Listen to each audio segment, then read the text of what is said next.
주 예수 앞에 다 나온 줄 믿습니다. 때를 따라서 하나님의 은혜가 우리에게 임하기를 간절히 소망합니다. 우리의 일상의 삶을 누워게 보면 우리 인생이라는 게 그렇지 않습니까? 늘 좋은 때만 있는 것도 아니고 또 늘 힘들 때만도 있는 게 아닌데 그 때마다 하나님의 돕는 은혜가 이렇게 좋다 하는 그러한 때가 이번 한 주간에도 여러분들 가운데 함께 할 수 있기를 간절히 소망을 해봅니다. 예배에 늦게 와가지고 설교만 듣고 축복할 때 빠져나가는 교인이 있었다 그럽니다. 여기는 안 계셔요. 그런 분들이 있다는 겁니다. 그분은 그렇다는 겁니다. 그렇게 하면 헌금할 필요도 없고 오후 예배나 수요 금요일에도 참석할 필요가 없으니까 그의 생각에는 최소한의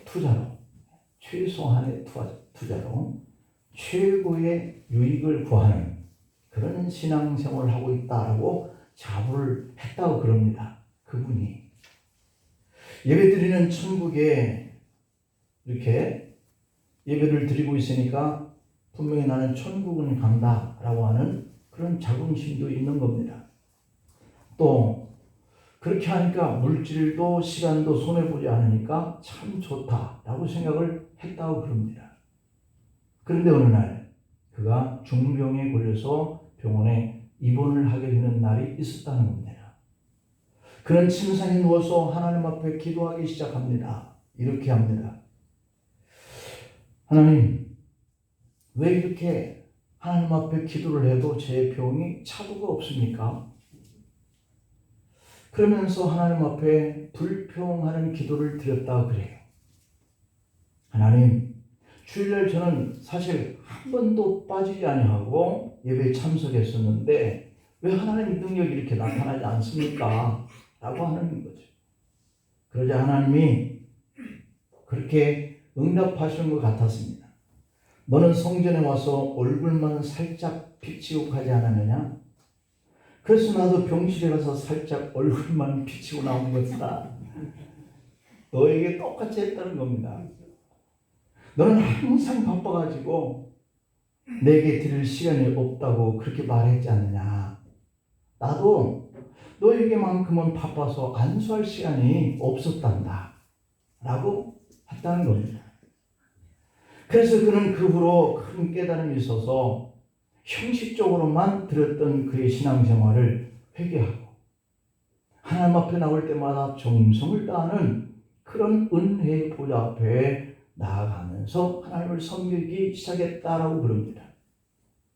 여러분, 우리도 인생을 살다 보면 위기의 순간에 예기치 않는 그런 도움을 받아 그 절대절명의 그 위기를 모면할 때도 있지 않습니까? 또 그것이 성공의 발판이 되어서 우리의 인생이 한두 번씩 그러한 그 높은 자리에 앉게 되어질 때도 있지 않습니까? 사람들은 이것을 가슴에 새기고 주변 사람들에게 두고 이야기하고 하나님이 나에게 이렇게 하신 적이 있어 라고 말을 하게 된다라고 하는 겁니다. 성도들이 늘 기적을 체험하지는 못하더라도 마음에 항상 든든한 것은 때를 따라서 돕는 그 하나님의 은혜를 인생 속에서 경험을 한 바가 있기 때문이다 라고 하는 거예요. 그래서 힘들 때 그때 하나님의 은혜가 내게 임했었던 것처럼 또 그런 날이 있을 거니까 인내하고 참고 참자 라고 하면서 우리는 신앙의 길을 꿋꿋하게 갈 수 있게 된다는 것이에요. 시편의 121편 1절 2절을 한번 보면 내가 산을 향해서 눈을 뜨리라. 나의 도움이 어디서 올까? 나의 도움은 천지를 이신 여호와에게서로다 라고 시인은 고백을 하고 있거든요. 그도 아마 인생 중에 늘 하나님의 은혜를 경험하는 것은 아니겠지만 어느 한순간 그렇게 자기에게 은혜를 주시는 하나님을 생각하면서 천지를 지으신 여호와의 도움이다 라고 고백을 하고 있는 것이죠. 모든 사람은 어떠한 형태로든지 남에게 도움을 받고 살아야 합니다. 독불장군이 어디 있겠습니까? 우리는 항상 누군가의 도움을 받아야만 사는 것이 우리 인생이라는 것을 잘 압니다. 때때로 힘들 때 아버지가 아들을 돕습니다. 때때로 힘들 때 형제들이 형제들을 돕습니다. 때때로 힘들 때 어려운 이웃들이 우리를 함께하는 그런 은혜 가운데 우리가 생활할 때가 있는 것이죠. 그래서 이러한 도움이라고 하는 것은 그 원천이 하나님께로부터다 라고 한다는 사실이에요. 사실 하나님은 혼자 일하시지 않습니다. 우리를 통해서 일을 하시죠. 사람을 통해서 일을 하시고 사람을 통해서 도움을 주는 거예요. 그러니 여러분 한번 옆 사람 한번 찾아보세요. 우리가 도움을 받아야 할 사람들이고 도움을 줘야 할 사람들입니다. 내가 할 수 있는 한, 도움을 줄 수 있는 한 도와야 할 수 있는 사람들이에요. 바로 우리 옆에 있는 사람들이죠. 시인은 자기 인생의 모든 문제를 해결해 주기 위해서 근원적인 도움을 주시는 분이 하나님이야 라고 고백을 하고 있는 거거든요. 또 그는 죄악 속에서 구원하시기를 원하고 계시고 영원한 생명을 주기를 원하시는 분이야 라고 고백을 하고 있습니다. 우리 영혼 문제에 정말 도움을 주는 분은 오직 하나님 외에는 아무도 없습니다. 그러나 세상의 많은 사람들은 그의 절박한 영혼에 관해서 허탄한 도움을 추구하고 살고 있는 것이죠. 그래서 모두가 다 허전해하고 공허해하고 그렇게 사는 것이죠. 그것은 믿지 못할 사람들의 능력을 의지할 때 그런 공허함을 느낍니다. 내가 어려운데 나 좀 도와줘. 나도 도울 수 있는 힘이 없는데 지금. 그러면 공허해지는 거예요. 어쩔 수 없잖아요. 우리는 연약하니까 누군가 나에게 도움을 원하는데 내가 그를 도울 수 있는 그런 힘이 없어. 공허합니다. 도와야 되는데 도울 수 있는 힘이 없어. 모자라. 그게 바로 우리의 인생의 경험이지 않습니까? 사람들이 이렇게 만들어 놓은 그런 거짓된 신을 섬기기도 하고 또 우상을 숭배하면서 그렇게 복을 갈구하기도 하고 이러한 도움은 모두가 다 성경에 주님 말씀하시기를 가증되는 것이다. 아무런 유익한 것이 없는 것이다.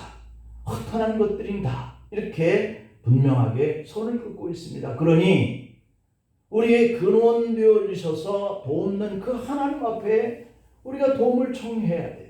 그러면 하나님이 문득 누군가의 마음에 감동을 줘서 나를 돕게 만드시는 거지 내가 어떤 사람을 찾아서 나 좀 도와줘 라고 하는 것이 아니라 거꾸로를 우리가 살고 있는 거예요. 방법을 거꾸로. 내가 주님 앞에 의지하면서 기도했더니 누군가의 마음을 열어서 나를 돕게 하시는 사람들을 보내주시는 분, 그분의 마음을 감동시키면서 우리가 살아가야 하는 것이죠. 에베소 5장 5절을 보면 너희도 정녕 그것을 알거니와 음행하는 자나 더러운 자나 탐하는 자 곧 우상 숭배하는 자 다 그리스도와 하나님 나라에서 기업을 얻지 못하리니 라고 되어 있어요.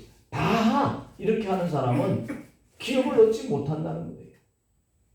그런데 우리는 그렇게 다 얻지 못하는 그 방법을 쫓아서 살려고 하는 거예요. 계시록 1장 21장 8절 말씀을 보면 그러나 두려워하는 자들과 믿지 않는 자들과 흉악한 자들과 살인자들과 음행하는 자들과 점술가들을 찾는 자들, 우상 숭배하는 자들, 거짓말하는 모든 자들은 불과 유황으로 타는 불못에 던져지게 된다. 이것이 두 번 죽는 모습이다 라고 표현을 합니다. 우리는 가족들과 함께 살다가 불현듯 누군가가 먼저 내 곁을 떠나는, 이것이 첫 번째 사망이죠. 이 영혼이 주님의 기업을 얻지 못한다라고 하는 자리에 서게 될 때 그가 불못에 던져지는데, 그것이 두 번째 그가 만나는 영혼의 사망이죠. 그래서 우리는 이 두 번째 영혼의 사망을 면하기 위해서 오늘 또 이렇게 우리의 믿음의 모습을 주님 앞에 보이는 예배를 드리고 있는 줄 믿습니다. 그래서 바울은 고린도전서 10장에 14절에서 이런 말씀을 줘요. 그런즉 내 사랑하는 자들아, 우상 숭배하는 일을 피하라. 피하라. 그렇게 간곡하게 부탁합니다. 이러한 우상에게 허탄한 도움을 바라는 사람은 그 우상에게 도움을 받기는커녕 오히려 하나님 앞에 설 때에 그 기업을 잃어버리고 그 음부에 떨어지는 두 번째 사망을 당하게 되어서 오히려 멸망의 늪에 깊이 빠지게 된다는 거예요. 그러면 우리는 어떤 위기에 섰을 때에도 혹은 그 위험에 직면했을 때에 만물의 피조물에는 도움을 기대하지 말아야 돼요. 제가 앞에 옆에 여러분들을 도울 사람이다 라고 말씀을 들었습니다만은 바로 이 사람들은 하나님이 역사하셔서 그 능력과 그 시기를 도울 수 있는 자로 세워주시지 않으면 도울 힘이 없는 거예요. 그러나 천지를 지으신 하나님의 도우심은 완벽하게 도우는 줄 믿습니다. 완벽하다는 거예요. 그리고 영원한 도움을 전제하는 분이세요. 121편 시인은 자신에게 절실히 필요한 도움을 찾기 위해서 방황했었다고 그러잖아요. 대개 사람들이 그렇게 하듯이 먼저 자기를 도와줄 사람을 찾기 위해서 주위를 둘러보는 거예요. 내가 지금 어려움을 만났는데 나를 도울 수 있는 분이 아버지가 될까, 어머니가 될까, 사촌 형이 될까, 삼촌이 될까, 작은아버지가 될까, 아니면 우리 교우 중에 누가 될까? 이걸 자꾸 생각하게 되는 거죠. 아닙니다. 그들은 도울 힘이 없는 사람들이에요. 이 시편 121편에 시인이 그렇게 고백했잖아요. 우리는 도울 힘이 없는 자들이에요. 누가요? 하나님. 만이 우리를 도울 수 있는 분이세요. 마치 강도를 만나서 거의 죽게 된 자가 죽음의 공포에서 도와줄 자를 간절히 고대했잖아요. 그가 믿었던 제사장이 지나갑니다. 그냥 지나가요. 그가 믿었던 레위인이 다가옵니다. 그냥 지나갑니다. 시인이 당한 공경을 누구도 거들떠보지 못합니다. 그래서 시인은 세상에서의 도움을 포기하고 이제 산을 향해서 눈을 들어서 하나님만 바라보겠다고, 그분께만 도움을 기대하겠다고 고백하는 거죠. 믿음은 세상에 대해서 절망하고 세상을 향했던 눈을 하나님께로 돌리는 것이 믿음인 줄 믿습니다. 여러분 다 믿음을 가지고 사십시다. 하나님은 인생의 근본적인 영혼의 문제를 해결해 주기 위해서 독생자 예수 그리스도를 이 땅에 보내주셨다고 그랬잖아요. 오늘 본문에 그로 하여금 멸망의 길에 들어선 인생까지도 돕게 하셨다는 겁니다. 이러한 도움이 바로 그리스도의 구원의 사역이라고 말씀하고 있어요. 우리 하나님, 우리 예수님이 이 땅에 오셔서 버리신 그 사역이 뭐냐면 우리를 도와주세요 라고 하는 이러한 일들을 하시기 위해서 오셨다는 것이니까 우리가 사람에게 나 좀 도와줘 라고 하지 말고 주님께 나와서 주님 그러기 위해서 오셨다고 그러는데 이 말씀 붙들고 말이죠. 도와달라고 강청할 수 있기를 바랍니다. 그리스도의 도움을 통해서 우리는 멸망을 면케 되었고 완벽한 그의 보호하심 속에 우리를 거하게 하신다라고 하는 이 말씀을 우리가 믿어야 해요. 잔다르크 아마 영화를 보신 분들도 있고 역사를 아시는 분들도 다 알 겁니다. 이 잔다르크는 영국 조국을 해방시키려고 그 신앙의 군대 6,000명을 이끌고 오를레앙 성으로 쳐들어가서 영국군을 깨뜨리고 이 프랑스의 자신의 프랑스 사람, 그의 군인인 듀미아를 구출한 이 프랑스의 애국 소녀이지요. 그럼에도 불구하고 잔다르크는 왕의 측근들에게 시기를 받습니다. 이 시기는 참 무서운 거예요. 우리 이수신 장군을 시기하는 이러한 왕으로부터 신하들, 그들로 인해서 더 많은 일들을 할 수 있지만 할 수 없었던 그런 한계를 만들게만 하는 이런 요소들이 있었죠. 그런 것처럼 영국군에게 팔아서 루앙에 유폐되어지는 그러한 비극을 만납니다. 그때 박해자들은 잔다르크에게 당신은 이제 모든 사람들에게 버림을 받은 외톨이야라고 빙정됐다고 그러죠. 그러나 잔다르크는 그들의 조롱에도 아랑곳하지 않고 하나님과 함께 있는 편이 좋다라고 말했다는 겁니다. 아멘이죠. 사람들이 나를 돕지 않아도 내가 하나님과 함께 있는 것이 좋아 라고 고백하는 것이 믿음이고 우리의 방편이라는 거예요. 하나님은 도우시되 때를 따라서 돕는 은혜를 주신다는 거죠. 여기서 알아야 할 중요한 사실이 있습니다. 그것은 하나님의 도움을 언제 받을 것이냐라고 하는 거예요. 여러분, 하나님의 도움을 언제 받을 것이에요? 이에 대해서 시인은 때를 따라라고 이렇게 얘기합니다. 때를 따라. 때를 따라라고 하는 이 뜻은 하나님이 그의 자녀들을 도우시되 때를 따라서 돕는다, 이런 말씀이거든요. 여기서 우리가 오해해서는 안 되는 이 부분이 바로 때를 따라라고 하는 이 뜻이 어쩌다가 일어나는 간헐적인 도움이라고 생각하는 것을 우리는 하지 말아야 돼요. 내가 원하는 그때에 그 찬스에 정확하게 맞는 그런 때에 주셔야지, 그냥 간헐적으로 그냥 어쩌다가 이렇게 하시는 분이라고 한다면 우리가 그분을 신뢰하기가 힘들잖아요.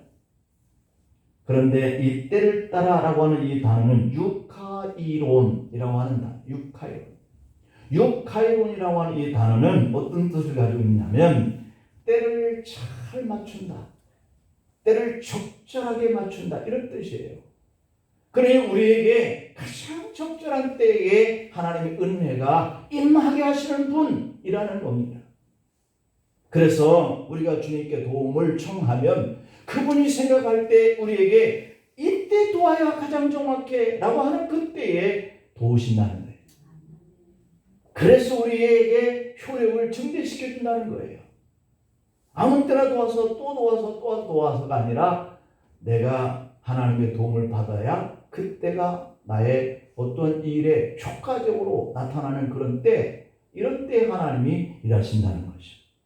이것은 하나님 우리에게 은혜를 베푸시되 가장 적절한 때에 가장 최선의 방법으로 그 도움을 통해서 우리가 효과적인 효과를 나타낼 수 있을 그때에 하나님이 도우신다, 그 말이라는 겁니다. 우리는 문제 해결이 빨리 이루어지기를 바랄지라도 돕지 않고 도움을 받을 수 없는 그런 때의 시간들을 많이 경험을 하잖아요. 그런데 하나님이 생각할 때 바로 그때는 우리를 하나님이 도우시면 좋지 않는 결과를 가져올 수도 있고 오히려 역효과를 낼 수도 있는 그런 도움이실 수도 있기 때문에 그때 돕지 않는다는 거죠. 그래서 하나님의 은혜는 이른 비와 늦은 비를 주시는 것과 같은 은혜로 우리에게 임하는 줄 믿습니다. 신명기 11장 13절 14절 말씀을 볼까요? 내가 오늘 너희에게 명하는 내 명령을 너희가 만일 청종하면, 이 만일이라고 하는 이 단어가 가지고 있는 뉘앙스가 참 있습니다. 만일 청종한다면 안 할 수도 있다는 거지 않겠어요? 그런데 청종을 하게 되는 자가 있다면 너희 하나님 여호와를 사랑하여 마음을 다하고 뜻을 다하여 섬기라, 이렇게 얘기하고 있어요. 그러면 너희에게 이른 비를 늦은 비를 적당한 때에 내려주시겠다. 너희 곡식과 포도주와 기름을 얻게 될 것이요, 우리가 소망하는 것들이잖아요. 그것을 적절하게 내려주시겠다. 어떻게 하면? 만일 너희가 하나님의 말씀을 그냥 잘 믿으면, 청종을 하면, 우리가 사는 땅에 이른 비 늦은 비를 적당한 때에 하늘에서 비를 내려주시는 그 일은 너무 큰 하나님의 은혜의 사랑이에요. 곡식을 심어야 하는데 얼마 전인가요? 작년인가요?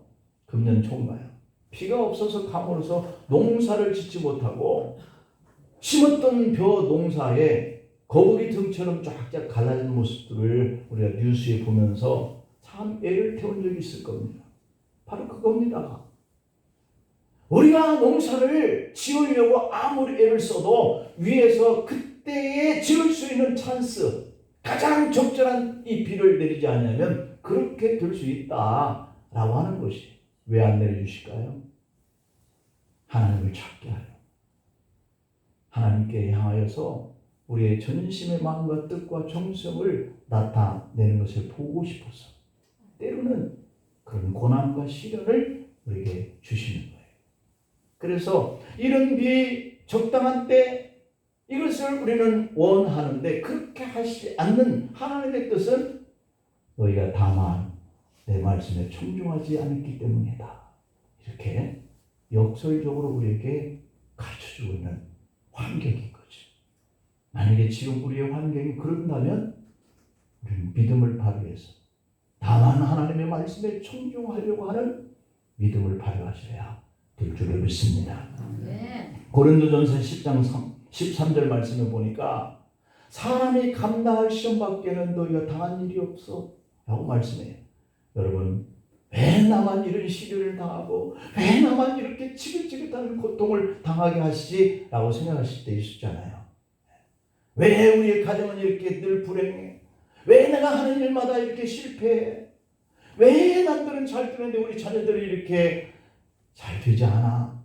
라고 생각하는 거. 네. 그럴 때 그런 시험 당한 적이 있으시죠? 그런데 하나님의 생각은 우리 생각과 달라요. 뭐라 그래요? 그런 적이 있는 것이 아니라 너희가 시험 당하지 못할 그 시험 당하는 것을 내가 허락한 일이 없어. 그 시험을 당할 즈음 내가 피할 길을 반드시 너에게 줬다는 겁니다. 바울이 보는 믿음의 견해예요. 바울이 하나님과의 관계 속에서 느끼는 고백이에요. 그러니 우리도 그가 만나진 그 믿음의 모습을 우리도 경험하라는 거잖아요. 너희가 시험 당했다고 하지 말고 하나님은 반드시 피할 길을 주시는 분이니까 시험 당했다 하지 말고 피할 길을 주시는 하나님 앞에 너희 믿음을 가지고 나가. 이런 당부의 메시지인 겁니다. 사도 바울은 사람이 감당할 시험 밖에는 안 주시는 분으로 하나님을 참 좋게 표현을 했어요. 그리고 바울은 그렇게 하시는 하나님을 만난 거예요. 그러면 우리도 만날 수 있는 겁니다.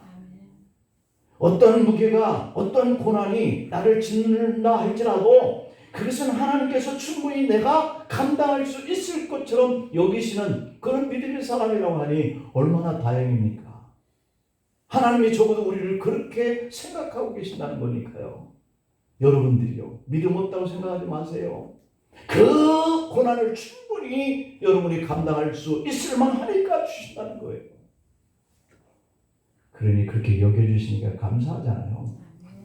그래서 우리도 고난을 충분히 인내하면서 견딜 수 있는 거거든요. 시험 당할 때 나는 못해요. 나는 견딜 수 없어요. 그렇게 성급하게 판단하지 말라는 거예요. 그 시험에는 하나님의 깊은 은혜가 담겨진 시험이라는 겁니다. 우리가 시험 받을 때 넘어지고 일어나지 못할 그런 시험은 철저하게 다 뺀다는 거예요. 그런 정도의 시험은 다 뺐다. 이렇게 말씀하시고 있어요. 한 어린이가 동생과 함께 기도받으려고 교회에 나왔습니다.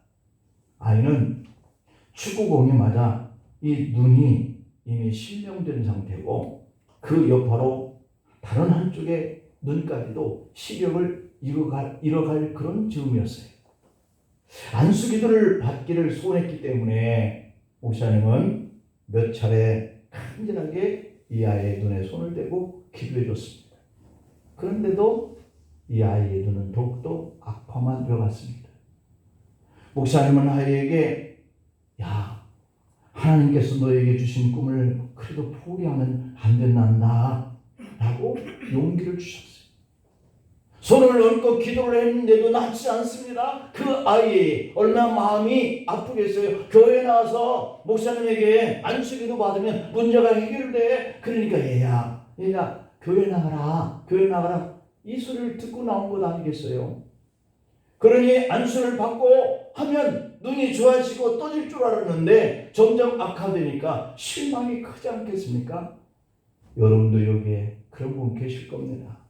내 사업이 힘들고 내 병이 중에 가는데 내가 하나님 앞에 나와서 기도해도 안 되고 목사에게 기도를 받아도 안 되고, 그런 분, 마음이 더욱더 실망스러운 분 있지 않겠어요? 아이는 어릴 때부터 세상을 위해서 큰일을 하겠다고 꿈을 가지고 축구를 시작한 거죠.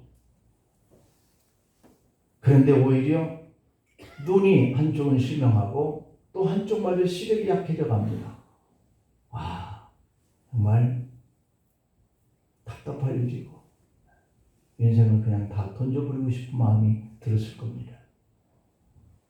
아이는 그래도 포기했을까요? 포기하지 않았습니다. 왜? 아직 아이잖아요.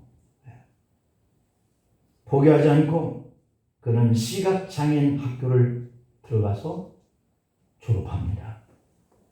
그리고 연세대를 거쳐서 미국 피츠버그 대학으로 유학을 갑니다. 거기서 장애로는 처음으로 박사 학위를 취득합니다. 할렐루야. 그 실명을 치료하지 않고도 그 자체로도 하나님이 크게 쓰시고 싶어하는 이러한 대상이라면 그냥 그 자체로 그는 성장시켜가게 하시는 방법도 하나님의 은혜라는 거예요.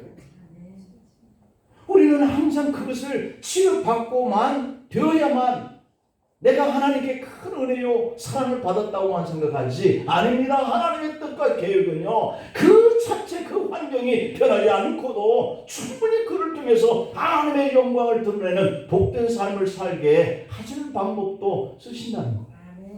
그러니 여러분, 지금 환경이 안 바뀌어도요 너무 힘들어하지 마세요. 그것을 통해서 하나님의 영광 받고 싶어 하신다는 거예요. 그분이 말이죠, 미국 백악관 국가장애위원회 차관부로 들어갑니다. 우리 한국 사람, 눈이 실명한 상태 속에서 대단하지 않습니까? 그 영광을 하나님께 돌리는 거예요. 그분이 바로 강영우 박사였습니다.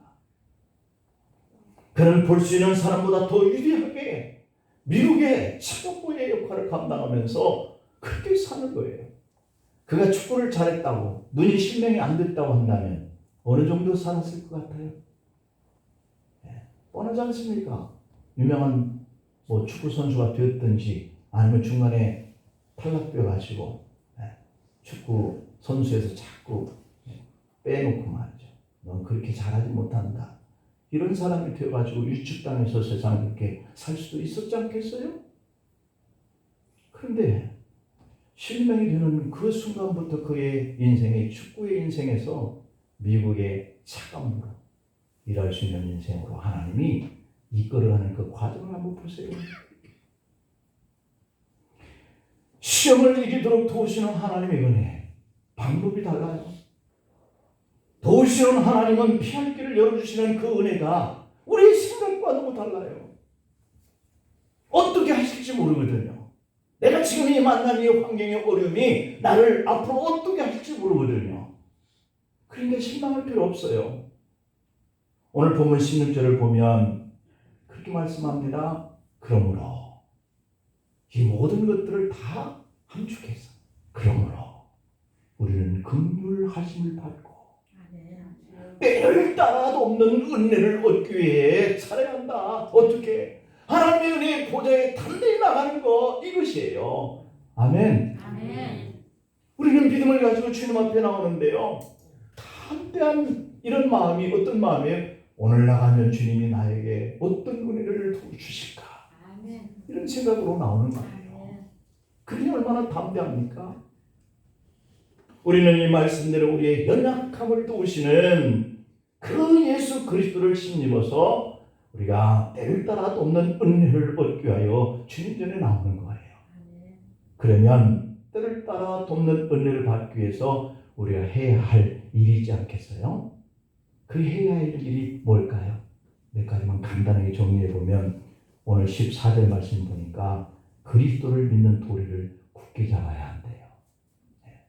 14절에 한번 봐요. 그러므로 우리는 큰 대지상이 계시니 승천하신 이 곧 하나님의 아들 예수시라. 우리가 믿는 도리를 굳게 잡아야 한다. 이렇게 얘기하고 있습니다. 예수님을 우리가 믿으면 그분이 우리를 이끄시는 그 도리를 굳게 잡고 나가야 큰 은혜를 받으면서 살 수 있을 줄 믿습니다. 신앙 때문에 사람들에게 따돌림을 당하기도 하고 경제적인 손해를 입을 수도 있습니다. 그래도 믿는 도리를 굳게 잡을 수 있습니까? 여러분, 그래도 믿는 도리를 굳게 잡으라는 거예요. 핍박이 있는 것은 이상한 일이 아니고 매우 자연스러운 일이야. 왜? 예수님이 이렇게 말씀합니다. 요한복음 15장 8절부터 10절에 보면 세상이 너희를 미워하면 너희보다 먼저 나를 미워한 줄을 알아라. 너희가 세상에 속하였으면 세상이 자기 것을 사랑할 터이니 너희는 세상에 속한 자가 아니요 도리어 세상에서 나의 택함을 입은 자인 고로 세상이 너를 미워하느니라. 사람들이 나를 핍박하였은즉 너희도 핍박할 터이요 그랬습니다. 핍박당할 때도 당황하지 말고 믿는 도리를 굳게 잡으십시다. 그다음에 두 번째는 뭐라 그러세요? 16절에 보니까 은혜의 보좌 앞에 담대히 나아가라 그랬습니다. 지성소에는 오직 대제사장만이 백성의 죄를 속죄하기 위해서 1년에 한 차례씩 들어가잖아요. 언약궤의 뚜껑에 해당하는 맨 윗부분에는 네 모퉁이에 뿔이 하나씩 달려있고 양편에 날개를 편 이 천사를 조각해서 세웠는데요. 두 천사의 시선이 중앙을 향하게 되어 있습니다. 언약궤의 윗부분을 그래서 속죄죄 혹은 시은좌라고 이렇게 부르거든요. 하나님은 이 속죄 제사를 받으시고 죄인들에게 사죄의 은혜를 베푸시는 이 시은좌는 곧 하늘에 있는 하나님의 자리를 상징해요. 보좌를 상징해요. 그런데 이것이 신약 시대에 와서는 예수님이 송아지나 염소의 피가 아닌 자기 피로 온전히 속죄를 드렸어요. 그리고 예수님은 십자가에서 테텔레스타이 내가 다 이루었다 이렇게 말씀하셨거든요. 그래 우리의 죄를 주님이 다 속하셔 주신 줄 믿습니다. 아멘. 그래서 성소의 이 성전의 지성소와 성전을 가로막았던 이 휘장이 위로부터 아래까지 둘로 갈라졌다. 이것은 하나님과 사람 사이에 가로막혔던 이 장벽, 죄의 장벽이 무너졌다. 이렇게 인정해 주신 거예요. 하나님과의 불화가 다 청산되고 하나님과 우리 사이가 화목되어졌어 라고 하는 뜻이라는 거예요. 그래서 예수님께서 우리의 속죄를 완성해 주셨기 때문에 예수 믿는 사람은 누구든지 담대하게 하나님 보좌 앞에 나가서 때를 따라서 돕는 하나님의 은혜를 받을 수 있는 길이 열려졌다는 겁니다. 할렐루야. 오늘 본문에 보니까 우리가 믿는 이 하나님의 은혜 보좌 앞에 우리가 나아갈 수 있는 길을 그렇게 열어놓으셨다는 거예요. 대세상만 들어갈 수 있었던 그곳에 모든 그리스도인들이 언제든지 나가야지, 가야지 라고 마음만 먹으면 나갈 수 있는 곳이 된 곳이 바로 이 주님의 그 보혈의 피 때문이라는 거예요. 여러분, 그러한 보좌에, 제사장만 들어갈 수 있는 그 보좌에 우리가 다 같이 이렇게 자유롭게 들어올 수 있게 된 이 은혜가 얼마나 큰 은혜요 특권인지 모릅니다. 그리스도인들의 영적 신분이 됐는데 왜 오지 못합니까? 왜 가깝게 하지 못합니까? 왜 하나님 앞에 나와서 그 은혜를 구하지 못합니까? 왜 세상에서 당하는 그 환경 앞에 주저앉아서 내 인생은 끝났다라고 생각하게 됩니까? 주님을 찾으셔야죠. 담대한 마음을 가지고 주님 앞에 나와야죠. 우리가 그렇게 될 수 있는 한 주간을 사시기를 축원합니다. 아멘. 기도하시겠습니다.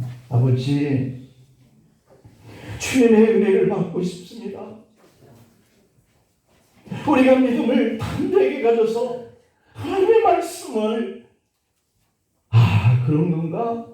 라고 생각하고 나오기만 하면 주님이 그 은혜를 때를 따라서 공급하여 주신다고 했는데 그 죄를 사해 주시기 위해서 주님이 보혈의 피로 십자가의 물과 피를 다 쏟기까지 해결해 주셨는데 왜 우리는 그것을 믿지 못하고 왜 우리는 담대한 믿음을 갖지 못하고 사는지 부끄럽습니다. 하나님 아버지, 도리를 굳게 붙잡고 주님의 보좌 앞에 담대히 나아가 때를 따라서 주시기를 결단한 하나님의 은혜를 마음껏 받고 문제가 해결되는 것을 보고 기뻐하고 하나님의 도우심의 손길을 통해서 즐겁고 기쁘고 감사한 한 주간 평생의 삶이 되게 하여 주시옵소서. 예수님의 이름으로 기도하옵나이다.